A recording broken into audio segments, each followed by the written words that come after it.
Ok, bonsoir à tout le monde. Euh, c'est le docteur Abdoulaye Lazine Charé. Je viens là pour parler de l'injustice au Cameroun. Vous savez, ce qui se passe au Cameroun est tout simplement euh, inacceptable. Tout simplement inacceptable parce que le jeune Kevin qui a été envoyé en prison ne mérite pas d'aller en prison.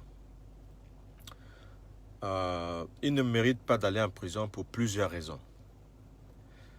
L'office du baccalauréat du Cameroun a des adultes qui peuvent contrôler, n'est-ce pas, les examens. Et quand on peut contrôler les examens au Cameroun, je ne comprends pas pourquoi un adolescent de 18 ans doit aller en prison parce qu'il a fait des recherches sur Internet pour tomber dans les épreuves des examens au Cameroun. C'est tout simplement fou de penser que un enfant en province peut voler les examens à l'office du bac au Cameroun, quel que soit son degré d'intelligence et autres. Je ne veux pas savoir ce qui s'est passé. Les gens qui doivent aller en prison sont assis dans les bureaux à Yaoundé, à l'office du bac du Cameroun. Le ministre de l'Éducation doit démissionner dans des pays sérieux. Ce sont ceux-là qui sont les responsables de tout ce désastre-là. C'est-à-dire que dans un pays sérieux, quand vous êtes responsable académique, quand vous êtes ministre de l'Éducation, s'il y a fuite des épreuves, vous démissionnez. Vous ne pouvez pas envoyer des jeunes enfants en prison, tout simplement parce que vous soupçonnez ces enfants d'avoir commis des fraudes. Alors, ce qui m'a beaucoup touché, ce qui m'a beaucoup révolté, c'est le comportement de Serge Matomba, c'est-à-dire un candidat à la présidence qui a osé écrire un pamphlet pour condamner une victime d'un système frauduleux que nous vivons au Cameroun. Où était Matomba quand on a accusé Malachi, le ministre de l'Éducation, n'est-ce pas, de trafiquer un doctorat pour aller postuler à un poste d'enseignant à l'université de Douala? Où était Matomba? Pourquoi il n'a pas parlé de ça? Oui, il veut bien parler de la rigueur de la justice.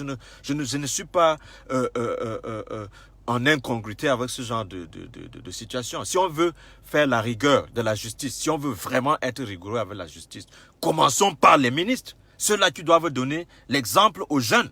Ce jeune de 18 ans qui n'est qu'un adolescent. Quelle est l'éducation qu'on est en train de donner à cet enfant-là?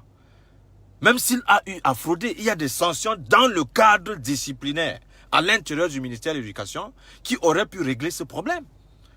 On pouvait l'exclure, n'est-ce pas, du système éducatif, il n'y a pas de problème. Mais envoyer cet enfant en prison, ce n'est pas possible. Qu'est-ce qu'on veut vraiment montrer aux Camerounais?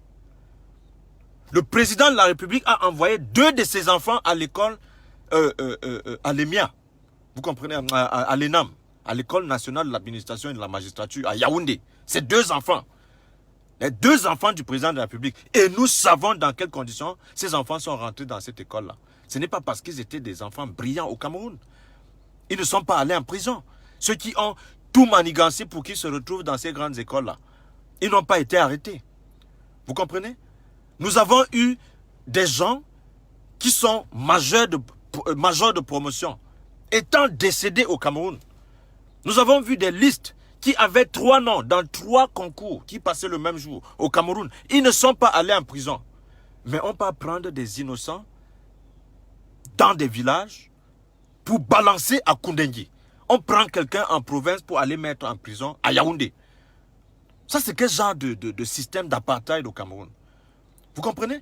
On ne peut pas être dans un pays où on dit qu'on veut se battre pour la justice et on envoie des enfants mineurs en prison. C'est pas possible. C'est quel genre de pays ça? Vous avez des ministres qui ont détourné de l'argent durant la CAN 2019. Tout ce monde se balade. On a perdu plus de 3 000 milliards. On n'a pas pu organiser la Coupe d'Afrique des Nations. Ceux-là, ils sont dehors. Ils ne sont pas allés en prison. Des milliards ont été dissimulés des caisses de l'État. On n'a pas envoyé ces ministres en prison, mais on peut arrêter un enfant de 18 ans qui ne peut même pas manger convenablement, qu'on doit balancer en prison. Vous appelez ça justice? Il faut que ce garçon soit libéré. Parce qu'il ne faut pas qu'on provoque les Camerounais. Et ce qui me désole, c'est l'attitude de ces jeunes Camerounais-là qui constituent plus de 70% de la population. C'est-à-dire, vous voyez comment on envoie des enfants en prison, ça ne vous dérange pas. Ça ne vous dérange pas parce que ce n'est pas vous, parce que ce n'est pas votre frère, parce que ce n'est pas votre neveu. Et vous estimez que c'est normal? Ça, c'est quel genre de pays, ça? Hier, vous avez chanté partout Cameroun 1 est indivisible, Cameroun 1 est indivisible. Voilà les Sawa qui défilent à Douala pour dire qu'ils ne veulent pas des chefs traditionnels qui ne sont pas les autochtones. Vous parlez de quelle autochtonie à Douala? Vous comprenez? Vous connaissez l'origine de Douala? Ceux qui se réclament être des autochtones à Douala, est-ce qu'ils sont des autochtones à Douala? Soyons sérieux. Soyons sérieux. Vous ne pouvez pas, dans le même temps, dire que vous êtes dans une république et les Camerounais dans les grandes agglomérations de leur propre pays. Des gens qui ont fait des sacrifices pour construire la ville de Douala. Vous dites que non, ils n'ont pas le droit à être des chefs traditionnels de 3e degré dans la ville de Douala, qui est une ville cosmopolite. Parce que aujourd'hui, Douala n'est plus Douala de 1800. Douala est constitué de tous les Camerounais qui se sont retrouvés là-bas, soit pour chercher du travail, soit, n'est-ce pas, pour travailler et construire cette ville-là. Vous comprenez? Voilà les incongruités que nous vivons au Cameroun qui peuvent créer une guerre civile qui ne dit pas son nom au Cameroun. Ce que je dis à Yaoundé, à Douala est valable pour Yaoundé. Vous ne pouvez pas dire que nous sommes dans une république et faire des Camerounais les étrangers chez eux. Les Douala ont été très contents d'inviter les Allemands, d'inviter l'Angleterre pour venir coloniser le Cameroun à Douala. Mais aujourd'hui, ils se plaignent d'être étrangers dans leur propre pays. Alors que c'est eux qui ont invité la colonisation au Cameroun. Il faut que les gens soient sérieux. Lisez votre pays.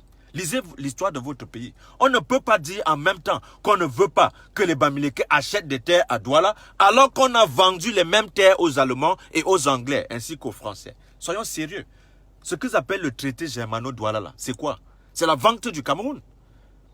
C'est la vente du Cameroun. Les ancêtres Douala ont vendu des esclaves sur les côtes camerounaises. Il faut que les gens aient le courage de dire la vérité à nos compatriotes. Soyons sérieux. Soyons sérieux. Vous comprenez? Je n'ai absolument rien à foutre de ce que les gens peuvent imaginer. À un moment donné, nous devons nous ressaisir pour dire des vérités aux Camerounais. Qui a amené l'esclavage sur les côtes camerounaises? Ce sont les chefs Douala. Ils ont vendu les Camerounais. Il faut que les gens disent la vérité aux gens. Mais aujourd'hui, là, vous êtes en train de vouloir faire croire au Cameroun que d'autres Camerounais qui sont de nationalité camerounaise, parce qu'ils ont acheté des terres à Douala pour construire des maisons, doivent être chassés parce qu'ils sont les halogènes. Mais on se croyait au Moyen-Âge. Les mêmes Sawa ont décidé qu'on balance qu'on ne peut pas faire l'effigie à Oumniobé au Cameroun. Un monsieur qui a été assassiné dans le cadre du combat pour libérer le Cameroun.